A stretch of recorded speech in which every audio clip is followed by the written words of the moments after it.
Hi friends, welcome to my channel. ఈరోజు మనం టమాటా rice చేసుకుందాం. ముందుగా మనం స్టవ్ వెలిగించి కళాయి పెట్టుకొని కళాయి హీట్ అయిన తర్వాత 2 స్పూన్లు నూనె పోసి ఆయిల్ హీట్ అయిన తర్వాత మనం ఇందులోకి చెక్క, లవంగాలు, ఒక బిర్యానీ ఆకు వేసి కొంచెం ఫ్రై అయిన తర్వాత ఇందులో అల్లం వెల్లుల్లి పేస్ట్ వేసి ఇది కొంచెం ఫ్రై అయిన తర్వాత మనం కట్ చేసి పెట్టుకున్న ఆనియన్ను,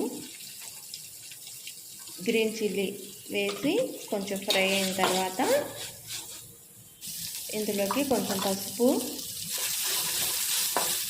రుచికి సరిపడా సాల్ట్ వేసి కలుపుకోవాలి. తర్వాత గరం మసాలా 1 స్పూన్ వేసి కొంచెం ఫ్రై అయిన తర్వాత మనం కట్ చేసి పెట్టుకున్న టమాటా ముక్కలను ఇందులో వేసి